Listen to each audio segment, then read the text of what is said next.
She pushed record before I was ready again. Welcome to episode 3 of the Success Society. I'm Heather Suchma, your host. Thank you for joining again. I'm so excited. We just posted the last video, Day in the Life of, which was an hour long. And I know this is small, like in the YouTube world, but 200 and something views on an hour long video of my life is, I'm very, very thankful for it. So thank you very much. So today I want to focus on some of the questions that I've gotten. And one was a question that I got last week that I didn't address. So we'll start off there. And the question is, how did I find my passion? And I think a lot of people have this desire to do something on their own, but they don't know where to start or they don't know what they're passionate about. And I think in reality, everybody has passions for things, and I think it kind of gets confusing sometimes when you start to try to monetize your passion. And so sometimes you feel like, well, I can't make money off that, so that's not something I should go after. So I think take all of the stigmas away, or all of the forward thinking on business ideas. Think about what you're really passionate about. If you are super passionate about makeup, then why not start a YouTube channel about makeup? For example, that's just something that's so easy. But I think before YouTubers, and I'm so hot. Are you hot? It's kind of hot. I can't take this off. I have my bra showing. I think before YouTube came along, I think a lot of people had passions that they didn't realize could make them money, that can make them money. So the first step is, what is it that I love to do? If I have free time and nobody's telling me what to do, what would you spend your time doing? And then, what are you looking at? Okay, I'm just making sure. My stomach does not look very flat in this. It's a bodysuit, so when I stand up, I look nice and long and thin, but when I sit down, it's a whole other story, so I'm covering it. So before YouTube, I think that's a perfect example of how a whole new world of opportunities opened up for people. So you already know what you're passionate about, and I think sometimes it will actually be, you'll be able to monetize it and make a career, or it's just going to be a hobby. So make that decision. If you take a hobby that you can't monetize and you really try to make that into a career, it's going to become a burden. So don't destroy something that you love in order to try to monetize it if it shouldn't be monetized. Does that make sense? Yes? Okay. Next question. Oh, I'm reading my own questions. I have my own phone here. Let me see here. Thank you guys, by the way, for submitting questions via Instagram stories. Okay. Lacey, how are you today? I'm doing well. How are you? I'm just wonderful. Okay, so thank you for filling in the silence for me. Okay, so someone started a skincare and health Instagram, and they're trying to figure out the best way to make it successful. It kind of has to happen organically. You don't want to buy followers, unless you do. I mean, I'm sure there's certain times where buying followers makes sense, but if you really want to grow a true following with people who know you, like you, trust you, then it's probably going to be a more organic, slow thing. And working and doing collaborations with other people whose views align with yours, I think finding those people to connect with and work with them is very, very smart. You need to not be desperate when you're asking people. I have people message me all the time, which I feel so blessed and I feel so honored that people want me to be a part of anything that they're doing with their business or their brand.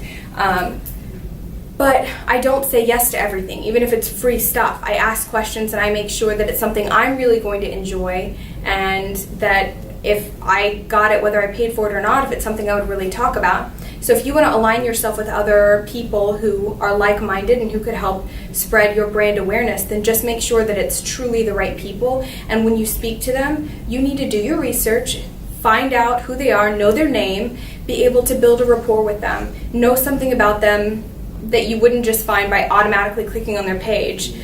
Do a little research and make it very personal. When people copy and paste to send me something, or don't offer to give somebody 10% off. Boo, that sucks. Nobody wants that. No thank you. And it's not because I want everything for free, but I know that that's a mass text, or that you're sending out to anybody and everybody that you think will listen, and I don't want 10% off of your product. That doesn't make me want to work with you and make me want to share your brand. I don't know. It just feels very, I don't know. Don't do that. That's not the way to do it. instead of offering 10% to 2,000 people, why don't you pick 5 people that you really like and you think your brand would do really, really well with, and your product would truly make them super happy, and give it to them for free. Take care of them, make them happy. That's how you build your brand. Okay, I keep putting my phone down. I swear to God, I'm so hot. Can you tell I'm sweating on camera? No, you can't sit on camera. Lovely. We can edit that. Just buff that right out. Okay, so the next person asked where I get my lips done. And I go see Dr. Kara Downey. She's in Houston, the Galleria Cosmetic Center. I started seeing her a long time ago. Actually, she saw me when I was a hairstylist and I was brand new on the floor where I was working. And she started seeing me. She was still in med school. And so I started doing her hair then, and then whenever she went into, I don't know if it was residency or whatever, but she started needing to practice Botox on people. I didn't really know. I was 23. I knew Botox made wrinkles go away, and you can see right now, I have fresh Botox, but I have a very resistant area, so I'm hoping to get that taken care of from Dr. Downey tonight. But at 23, yes, it's very young, but I had very, very prominent wrinkles. And so when she offered to do it and barter, I'm like, okay. And Steven's like, no, don't do that. And I'm like, it's free. What are you going to do to me? I can't get in trouble. I'm not spending money. I'm not breaking the budget. So I did it anyway. He said, fine, but if half your face falls, I don't want to hear about it.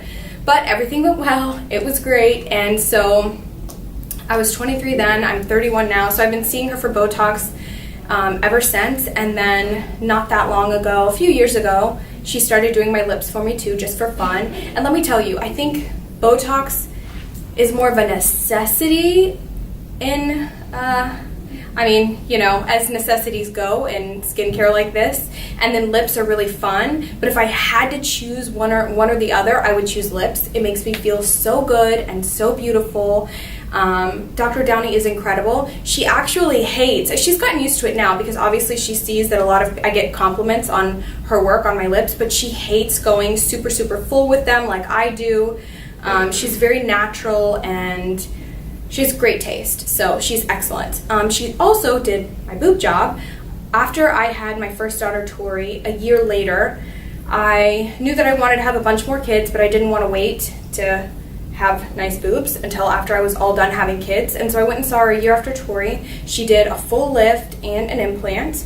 And then I've had Stella now, and they still look phenomenal. And then I'll have another 1 or 2 kids, God willing. And then I'll get them lift, tuck, nip, whatever she's got to do. I'm like, put it all back into place. Pull it down, cut it off, step it up.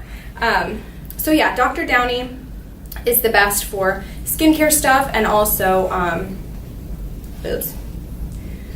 Let's see, mommy makeovers, shall we say. I'm so hot, I feel so unnatural. Let me sip my $1 champagne. That will make you What hotter. brand is this? Cooks. It's Cooks. It's in our refrigerator here, and so it was the only alcohol we had, so I did it. But I took my first sip with Advil, just preparation. Oh, somebody would like me to do an episode putting together a business plan.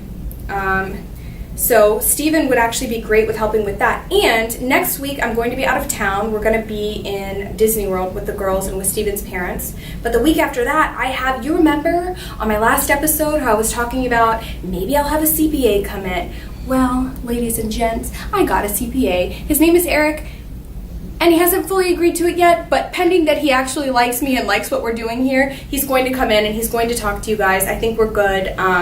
And so he can help talk about the business plan and different things like that. He's excellent, very, very smart. So we will put that on the back burner, but we definitely will talk more about actual business plans. That's kind of a longer question for me to talk. How is it working with your husband so closely, and has it had an effect, a positive or negative effect on your marriage? In the beginning, it was a little bit tough because our personalities and the way that we work is completely different. And so I had to get used to, obviously he's been very, very successful without me up his butt telling him to do things a certain way. And so once I got used to letting him work the way that he works and he allows me to be me, And the most important thing is he always has to treat me above all else as his wife. So I don't like to be told what to do, no matter what. I follow directions. I respect him. We're old-fashioned, I guess you could say, and I do see him as the head of the household. But I'm the neck, and I can turn the head whichever way I want because he respects me and he loves me as well. But I really need to be treated as his wife. So if he needs me to do something, I want to please, I want to thank you, I want a sweetie pie, honey bunches, you know, that kind of thing. It's had a positive effect because we're both working towards the same thing. We're physically building something together. It's like having a kid together. It's something that only the two of you have done. It's incredible. It's also very difficult, obviously, because when you go home, sometimes there's different things. Sometimes one of you really, really wants to talk about work and the other one doesn't want to talk about work at all. So I think it can go where now that the business has grown and what he's doing is almost so separate from what I'm doing, if we don't talk about things, I don't know what's going on in his world and he doesn't know what's going on in mine. So we go through waves where all we talk about is work, but we know everything that's going on in each other's lives. And then there's times when I'm like, I don't want to hear about it. He's like, I don't want to talk about it either. And then we miss out because we need to know what's going on in each other's lives and we need to rely on each other. We both said that this year we need to work together more, like take pauses during the day and go for a walk and like share with each other what's going on and just kind of lean on each other again. So it's good, but it's also very, very difficult at the same time sometimes. Beauty tips, I don't even know. I was gonna say, I really love your lipstick. Oh, thank you. Funny you mentioned that. Okay, so I went to lunch with a best friend of mine, and on the way back, I knew I was shooting a video today, and I didn't love the lipstick that I had, so what's a girl gonna do? Go to Sephora and buy more. I should be in an institution for my addiction for lip products. Oh no, I have a conference call coming up.